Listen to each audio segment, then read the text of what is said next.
Hello everyone, स्वागत है आपका एजुकेशन हब पर। तो आज हम डिस्कस करने वाले हैं औरंगजेब के बारे में। औरंगजेब के समयकाल के बारे में डिस्कस करेंगे। मैं आपको बता दूं, इससे पहले मैंने सभी मुगल बादशाहों के बारे में बता चुका हूं और इनके बारे में वीडियो भी बना चुका हूं, जैसे बाबर, हुमायूं, अकबर, जहांगीर, शाहजहां। इन सब के बारे में मैंने वीडियो पहले से ही बना के रखी है, ठीक है।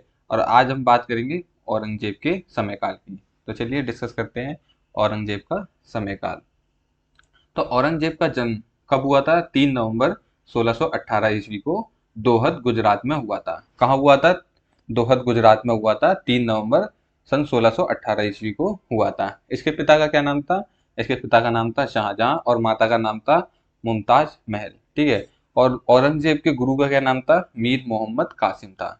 समझ आ गया होगा कि इसके पिताजी का क्या नाम था? शाहजहां था, माता का नाम मुमताज महल था और इनके गुरु का क्या नाम था? मीर मोहम्मद कासिम था। तो आगे चलते हैं, औरंगजेब की पत्नियों के बारे में डिस्कस कर लेते हैं। तो 18 मई 1637 ईस्वी को औरंगजेब का विवाह फारस राजघराने की राजकुमारी दिलराज बानो बेगम यानी राबिया उद दौरानी से हुआ था, ठीक है। इसका दूसरा नाम क्या था? राबिया उद दौरानी से हुआ था। यह उसकी पहली पत्नी थी, ठीक है। तो ने कितनी शादियां की थी? औरंगजेब ने 4 शादियां की थी, जिनमें से पहली बीवी कौन थी इनकी? बानो बेगम। तो बाकी के बारे में डिस्कस कर लेते हैं। दूसरी थी इनकी नवाब बाई, तीसरी थी औरंगाबादी महल और चौथी थी उदयपुरी महल। तो इनकी कितनी शादियां हुई थी? 4 शादियां हुई थी। तो चलिए आगे बढ़ते हैं, औरंगजेब के पुत्रों के बारे में डिस्कस कर लेते हैं, ठीक है। तो पहले थे मोहम्मद आजम शाह, ठीक है। पुत्र कौन से थे? मोहम्मद आजम शाह। दूसरे कौन थे? मोहम्मद सुल्तान। तीसरे थे बहादुर शाह प्रथम और चौथे थे सुल्तान मोहम्मद अकबर और पांचवे थे मोहम्मद काम बख्श, ठीक है। पांचवे कौन थे? मोहम्मद काम बख्श। अब बात कर लेते हैं पुत्रियों की। औरंगजेब की पुत्रियों के बारे में डिस्कस कर लेते हैं।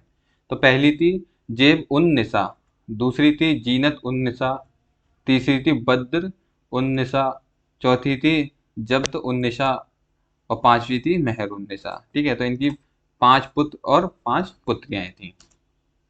अब बात कर लेते हैं औरंगजेब की उपाधियों के बारे में कि औरंगजेब ने किन किन उपाधियों को धारण किया था।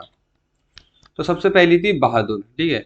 तो 15 वर्ष की आयु में एक बार आगरा में कुछ हाथियों ने हमला कर दिया था, ठीक है। किस पर हमला कर दिया? इनकी प्रजा पर हमला कर दिया था, जिसमें प्रजा में काफी भगदड़ मच गई थी, ठीक है। तो औरंगजेब ने बड़ी बहादुरी के साथ अपनी जान को जोखिम में डालकर उस हाथियों से मुकाबला किया था। तो इसके बाद इन्हें किस चीज की उपाधि दी गई थी? तो इन्हें बहादुर की उपाधि दी गई थी। तो किसने दी थी यह बहादुर की उपाधि? तो यह देखकर इनके पिता शाहजहां बहुत खुश हुए और औरंगजेब को किसकी उपाधि दे दी थी? बहादुर की उपाधि दी थी। तो याद रखिएगा, औरंगजेब को बहादुर की उपाधि किसने दी थी? इसके पिता शाहजहां ने दी थी। अगली है आलमगीर, ठीक है। आलमगीर की उपाधि मिली थी जिसे क्या कहा जाता है? विश्व का विजेता। क्या थी? एक आलमगीर उपाधि थी जिसे कहा जाता है विश्व का विजेता। फिर थी शाही पोशाक में एक दरवेश, ठीक है। तो इसका मतलब था सादा रहन सहन एवं शराब ना पीने के कारण इसे शाही पोशाक में एक दरवेश कहा गया। तो कौन सी उपाधि थी? शाही पोशाक में एक दरवेश। अगली है जिंदा पीर, ठीक है। इसका मतलब है औरंगजेब में इस्लामिक कानूनों का पूर्ण रूप से पालन करता था, इसलिए इसे जिंदा पीर कहा गया। तो इसे एक कौन सी उपाधि मिली? जिंदा पीर की। अगली है हाफिज, ठीक है। औरंगजेब को पूरा कुरान कंठस्थ था, इसलिए इसे क्या दिया गया? हाफिज कहा गया है। कौन सी उपाधि दी गई? हाफिज की उपाधि दी गई। क्यों दी गई थी? औरंगजेब को पूरा कुरान कंठस्थ का था, ठीक है, यानी उसे याद थी, तो इसलिए क्या कहा गया था? इसलिए हाफिज कहा गया। अब्बुल मुजफ्फर मुउद्दीन मोहम्मद औरंगजेब बहादुर आलमगीर बादशाह गाजी, इसने एक और उपाधि धारण की थी जिसका क्या नाम था? अब्बुल मुजफ्फर मुइद्दीन मोहम्मद औरंगजेब बहादुर आलमगीर बादशाह गाजी, ठीक है। ये कब धारण की थी इसने? अपने राज्याभिषेक के अवसर पर इसने यह उपाधि धारण की थी। कब धारण की थी इसने? अपने राज्याभिषेक के अवसर पर यह उपाधि धारण की थी। अब बात कर लेते हैं औरंगजेब का राज्याभिषेक के बारे में, ठीक है। तो इसके राज्याभिषेक के बारे में बात कर लेते हैं। औरंगजेब को 2 बार राज्याभिषेक किया गया था। कितनी बार राज्याभिषेक किया गया था? 2 बार। तो चलिए डिस्कस कर लेते हैं। पहला था औरंगजेब को 2 बार राज्याभिषेक होता है। इसका कारण यह था कि औरंगजेब अपने भाइयों के विरुद्ध उत्तराधिकारी का युद्ध लड़ रहा था। ठीक है। सामूगढ़ की विजय के उपरांत एवं आगरा पर अधिकार कर लेने के पश्चात औरंगजेब ने 31 जुलाई 1658 ईस्वी को दिल्ली में अपना प्रथम राज्याभिषेक कराया था। ठीक है। तो इनकी जो राज्याभिषेक का कारण ये था कि इन्हें किसके विरुद्ध लड़ना पड़ रहा था, अपने भाइयों के विरुद्ध लड़ना पड़ रहा था। तो इन्होंने अपनी पहली राज्याभिषेक कहाँ किया था, दिल्ली में किया था। हम बात कर लेते हैं दूसरा की, उसका विद्रोह। ठीक है, यानी किसका विद्रोह, उसके भाइयों के साथ विद्रोह दारा शिकोह के साथ आगे चलता रहता है और अंत में जब वह देवरिया के युद्ध में दारा शिकोह को पराजित कर देता है, कौन पराजित कर देता है, औरंगजेब। ठीक है। तब अंतिम रूप से परास्त करने के बाद पुनः 15 जून 1659 ईस्वी को दिल्ली में अपना दूसरा राज्याभिषेक करवाता है। ठीक है। तो इस हिसाब से इसके कितने राज्याभिषेक हुए थे, 2 बार इसने अपना राज्याभिषेक करवाया। अब बात कर लेते हैं औरंगजेब की नीतियों से उत्पन्न विद्रोह के बारे में। ठीक है। तो पहला था जाट का विद्रोह। ठीक है। जाट विद्रोह में कौन कौन से विद्रोह हुए थे उनके बारे में डिस्कस कर लेते हैं। तो पहला संगठित विद्रोह कहाँ हुआ था, गोकुल में। ठीक है। यह औरंगजेब के खिलाफ किया गया पहला संगठित विद्रोह था जो दिल्ली और आगरा के जाटों के बीच हुआ था। तो कौन से एरिया में हुआ था, ये गोकुल वाले एरिया में हुआ था। किन किन के बीच हुआ था, दिल्ली और आगरा के जाटों के बीच। मतलब किसने किया था, दिल्ली और आगरा के जाटों ने किया था। किसके विरुद्ध किया था, औरंगजेब के खिलाफ किया था। फिर है किसानों ने, काश्तकारों और मजदूर वर्ग के लोगों ने यह विद्रोह किया था और इसे इसमें सामंतों का मुख्य हाथ था। ठीक है। किसने किया था, ये किसान ने, काश्तकारों और मजदूरों के वर्ग लोगों ने यह विद्रोह किया था। इसमें किन किन का हाथ था, सामंतों का भी हाथ था। यह विद्रोह आर्थिक परिस्थितियों को लेकर हुआ था। ठीक है। किन परिस्थितियों को, आर्थिक परिस्थितियों को लेकर हुआ था। फिर है जाटों का प्रथम संगठित विद्रोह 1669 ईस्वी में गोकुल नामक जाट सरदार ने नेतृत्व में किया था। ठीक है। कौन था, गोकुल नामक जाट सरदार था, उसके नेतृत्व में हुआ था। अंत में 1670 में तिलपत के युद्ध में हसन अली खान ने जाटों के विद्रोह को समाप्त कर दिया। किसने किया था, तिलपत के युद्ध में हसन अली खान ने जाटों के विद्रोह को समाप्त कर दिया था। ठीक है। फिर क्या था, ये गोकुल किसको बंदी बना लिया था, तो गोकुल को बंदी बनाकर मार डाला था। ठीक है। किसने मार डाला था, औरंगजेब ने मार डाला था। अब बात कर लेते हैं दूसरे संगठित विद्रोह की। ये किसने किया था, राजा राम ने किया था। तो गोकुल के बाद 1685 में जाटों का दूसरा संगठित विद्रोह राजा राम के नेतृत्व में हुआ। इस विद्रोह में जाटों ने छापामार हमले तथा लूटमार की थी। क्या की थी, जाटों ने छापामार हमले तथा लूटमार की थी। इसमें देखा कि अगर धार्मिक कट्टरता का परिचय औरंगजेब दे रहा है तो हम भी उसी प्रकार का परिचय देंगे। इस तरह से इसने औरंगजेब को चिढ़ाने और दुख पहुंचाने के लिए अकबर की कब्र खुदवाई और अकबर की कब्र में से जो भी हड्डियां बाहर निकाली, ठीक है, उन्हें क्या कर दिया था, जला दिया था। किसने जला दिया था, राजा राम ने अकबर की हड्डियों को जला दिया था। तो यह देखकर किसको गुस्सा आई थी, औरंगजेब को काफी गुस्सा आया था। तो यह घटना औरंगजेब को काफी दुखी कर गई और उसने राजा राम की हत्या करवा दी। राजा राम की हत्या के बाद उसके भतीजे चूड़ामन ने जाटों का नेतृत्व किया। हालांकि औरंगजेब की मृत्यु 1707 में होती है, तब तक जाट छोटे मोटे रूप में विद्रोह में शामिल रहते थे और यह विद्रोह पूरी तरह से कभी नहीं बदलता। लेकिन फिर भी राजा राम की हत्या के बाद जाटों का विद्रोह काफी सीमित या शांत हो गया था। ठीक है। राजा राम ने क्या किया था, अकबर की कब्र खोदकर उसकी हड्डियों को क्या कर दिया था, जला दिया था। तो औरंगजेब ने क्या करा था, तो राजा राम की हत्या कर दी थी। ठीक है। चलिए आगे बढ़ते हैं। अब बात कर लेते हैं सतनामियों का विद्रोह या मुंडियों का विद्रोह। यह विद्रोह 1672 ईस्वी में नारनौल व महेंद्रगढ़ हरियाणा के आसपास के भूभाग में रहने वाले सनातनियों या सतनामियों द्वारा किया गया, जिनमें मुंडनिया कहा जाता था क्योंकि यह हमेशा बाल मुंडवा कर रखते थे। ठीक है। इसलिए क्या कहा गया था ना, मुंडिया कहा गया। इन्होंने भी इस्लामिक धार्मिक व्यवस्था के विरोध में विद्रोह किया था, परंतु औरंगजेब इस विद्रोह को बड़ी आसानी से दबा देता है। ठीक है। क्या कर दिया था उसने, इस विद्रोह को दबा दिया था। अब बात कर लेते हैं सिख विद्रोह की। ठीक है। सिख विद्रोह पूरी तरह से धार्मिक विषयों के संबंध में था। ठीक है, याद रखिए क्वेश्चन पूछा जाता है कि ऐसा कौन सा विद्रोह है जो धार्मिक संबंधों से रिलेटेड है, तो कौन सा विद्रोह है, वो सिख विद्रोह है। तो आगे बढ़ते हैं। इन्होंने भी इस्लामिक धार्मिक व्यवस्था के विरोध में विद्रोह किया था, परंतु औरंगजेब ने इस विद्रोह को बड़ी आसानी से दबा दिया था। ठीक है, औरंगजेब ने इस विद्रोह को भी क्या किया था, आसानी से दबा दिया था। इस समय जो सिखों के गुरु थे वे 9वें गुरु कौन थे, तेग बहादुर थे।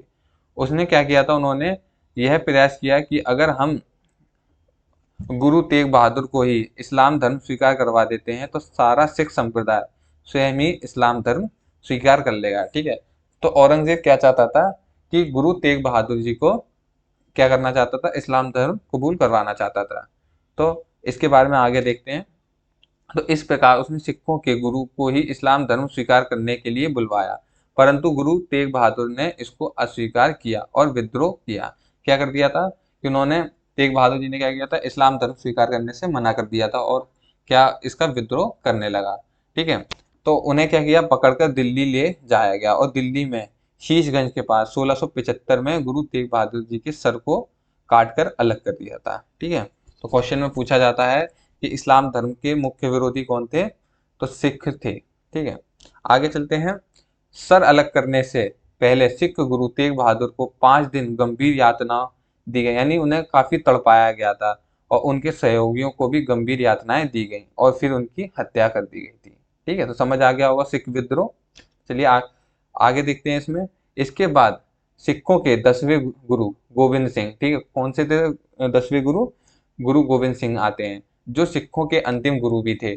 उन्होंने भी अंग्रेजों क्या कहते हैं, औरंगजेब के विद्रोह का क्या किया था, औरंगजेब का जो इस्लाम धर्म का था उसका विद्रोह किया था। ठीक है, काफी लड़ाइयां लड़ी गई थी इनके खिलाफ, लेकिन उसके पुत्र ने भी उनके क्या किया था कि गुरु गोविंद सिंह जी के पुत्रों को भी क्या कर लिया था, बंदी बनाकर उनकी हत्या कर दी थी। ठीक है, क्यों की गई थी, क्योंकि उन्होंने इस्लाम धर्म को स्वीकार नहीं किया गया था।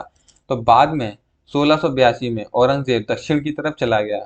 ठीक है, कब चला गया था, गुरु गोविंद सिंह जी की हत्या करने के बाद वह 1682 में कहाँ चला गया, दक्षिण की तरफ चला जाता है और सिख उत्तर भारत में विद्रोह को जारी रखते हैं। और अंत में जब 1707 में औरंगजेब की मृत्यु हो जाती है, तब बहादुर शाह के समय सिखों और मुगलों में एक प्रकार का समझौता हो जाता है। ठीक है, क्या हो जाता है, एक प्रकार का समझौता हो जाता है।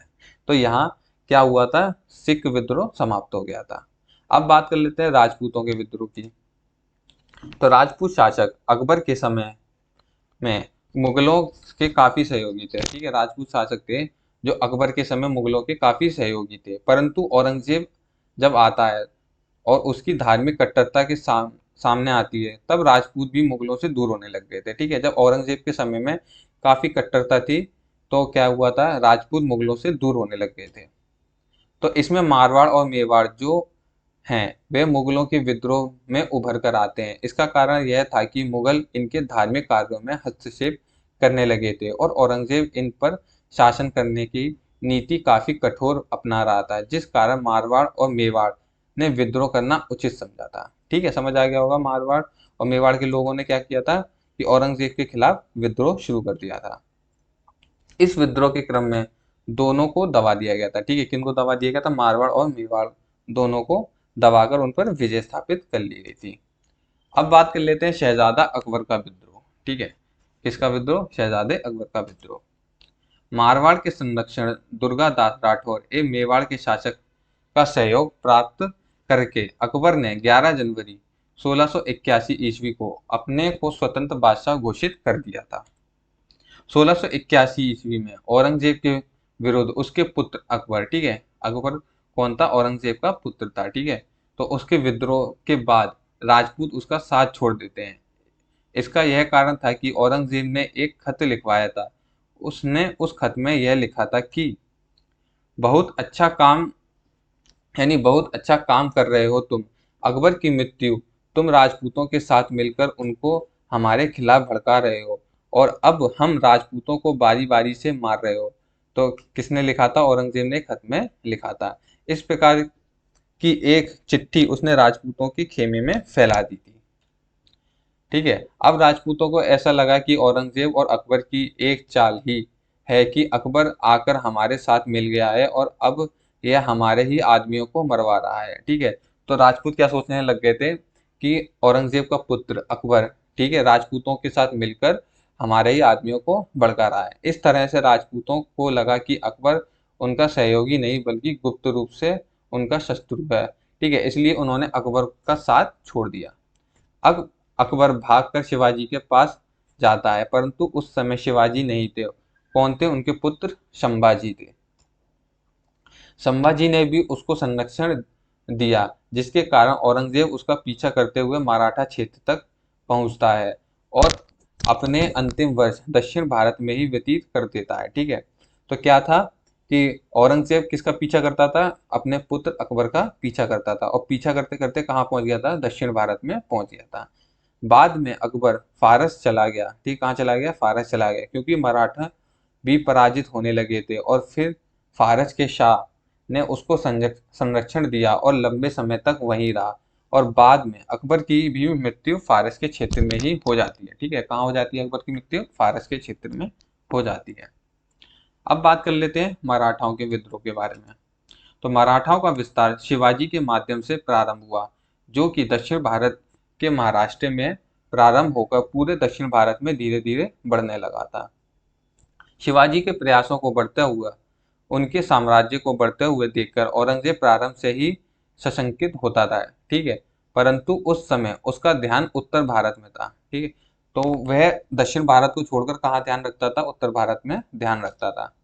इसने राजपूत राजा जयसिंह को शिवाजी के साथ संधि करने के लिए भेजा। किसने भेजा था? औरंगजेब ने भेजा था।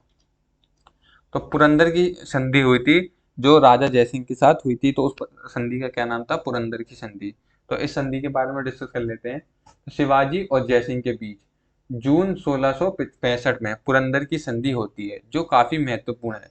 इस संधि के तहत शिवाजी को अपने किले मुगलों को देने पड़ते हैं, और औरंगजेब की यह एक तरह से प्रतीकात्मकता जीत हो जाती है। ठीक है, आगे देखते हैं। शिवाजी और औरंगजेब की अधीनता स्वीकार करनी पड़ती है। ठीक है, शिवाजी को औरंगजेब की अधीनता स्वीकार करनी पड़ती है। साथ ही मिर्जा राजा जयसिंह ने शिवाजी द्वारा मुगलों के जीते गए 35 किलो में से 23 किले पुनः लौटा दिए थे। ठीक है, शिवाजी को कितने किले लौटा दिए थे? 23 किले पुनः लौटा दिए थे। तो ये थी पुरंदर की संधि। ठीक है, आगे देखते हैं संधि में। इस संधि के तहत शिवाजी के बड़े पुत्र संभाजी को औरंगजेब के दरबार में भेजा व 5000 मनसब दिया गया। जयसिंह शिवाजी को औरंगजेब के दरबार में चलने की प्रार्थना करता है। ठीक है, तथा मुगल सत्ता से रियासत दिलाने के लिए आगरा में आमंत्रित करता है। तो 22 मई 1666 ईस्वी में शिवाजी आगरा के किले के दीवाने आम में उपस्थित हुए। तब उन्हें औरंगजेब ने आगरा में स्थित जयपुर भवन में नजरबंद कर दिया था। किसको नजरबंद कर दिया था? शिवाजी को नजरबंद कर दिया था। फिर शिवाजी भागने में सफल हो जाते हैं। जयसिंह के पुत्र राय सिंह ने आगरा से शिवाजी को निकलवाने में मदद की और दक्षिण भारत में जाकर पुनः मुगलों की सेना से लड़ लड़कर कई किले को उन्होंने जीत लिया था। किसने जीता था? शिवाजी ने जीता था। और किससे जीता था? मुगलों से जीत लिया था। ठीक है, तो आगे मराठाओं के विद्रोह में शिवाजी की मृत्यु के बाद पुत्र संभाजी ने मुगलों से संघर्ष जारी रखा, किंतु असावधानी के कारण 1689 में अपने मंत्री कवि कलश के साथ पकड़ा गया और 1689 में संभाजी की हत्या या कत्ल कर दिया गया था। 1690 तक मुगल साम्राज्य अपने चरमोत्कर्ष पर था, यानी अपने चरम सीमा पर था, जो काबुल से लेकर चटगांव और कश्मीर से लेकर कावेरी नदी तक फैला हुआ था। अब बात कर लेते हैं दक्षिण भारत पर विजय की। ठीक है, दक्षिण भारत में विजय में कहा था? 1682 में औरंगजेब ने दक्षिण भारत में जाने का निर्णय लिया। औरंगजेब की दक्षिण विजय का मुख्य उद्देश्य था साम्राज्य का विस्तार करना। ठीक है, क्या था? साम्राज्य का विस्तार करना। तो अब इसमें थी कौन सी? बीजापुर अभियान। तो यह कब किया था? 1685 से 1686 के बीच किया था। इस समय बीजापुर का सुल्तान सिकंदर आदिल शाह था।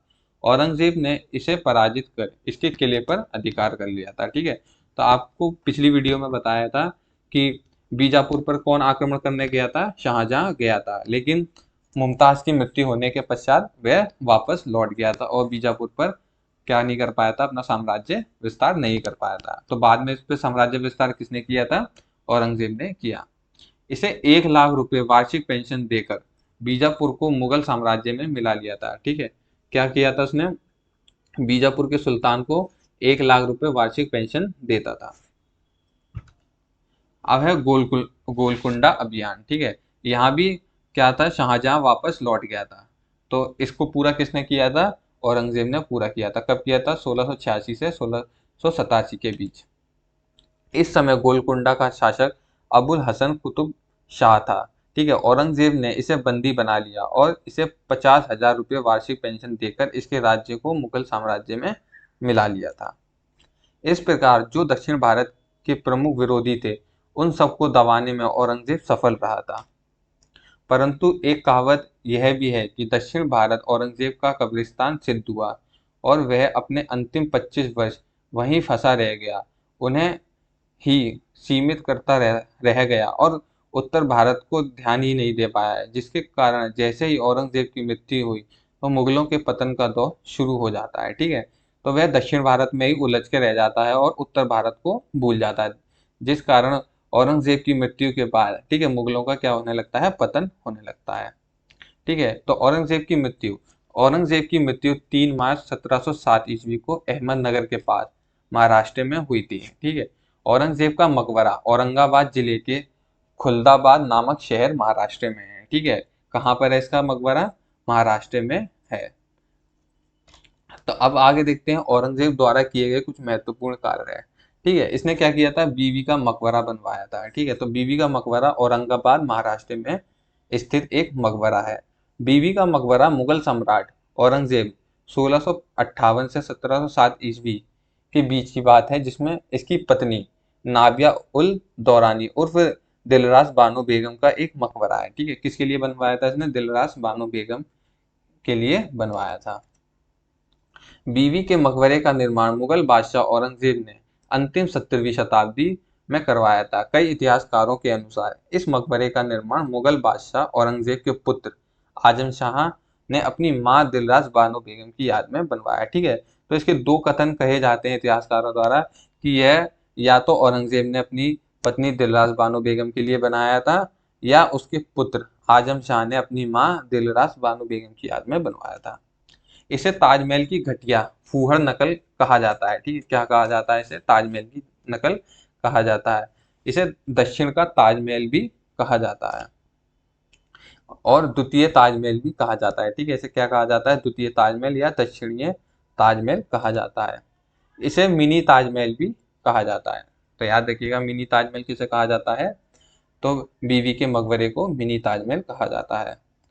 अब इसने की थी एक मोती मस्जिद का निर्माण करवाया था। ठीक है, मोती मस्जिद का निर्माण कहाँ करवाया था? 1659 से 1660 में औरंगजेब ने करवाया था। मोती मस्जिद नई दिल्ली में लाल किला परिसर में स्थित है। इसे सफेद संगमरमर के द्वारा बनवाया गया था। ठीक है, किसके द्वारा बनवाया गया था? सफेद संगमरमर के द्वारा बनवाया गया था। ठीक है, एक मोती मस्जिद आगरा में भी स्थित है। ठीक है, जिसे किसने बनवाया था? शाहजहां ने बनवाया था। और जो दिल्ली में मोती मस्जिद है, वह किसने बनवाई थी? औरंगजेब ने बनवाई थी। तो याद रखिएगा, दो मोती मस्जिद हैं, एक आगरा और एक दिल्ली में। ठीक है, तो आज की वीडियो में बस इतना ही। तो होप है कि आपको औरंगजेब के बारे में अच्छे से समझ आया होगा। तो प्लीज़ चैनल को लाइक कीजिए, सब्सक्राइब कीजिए और कमेंट करना ना भूलिएगा।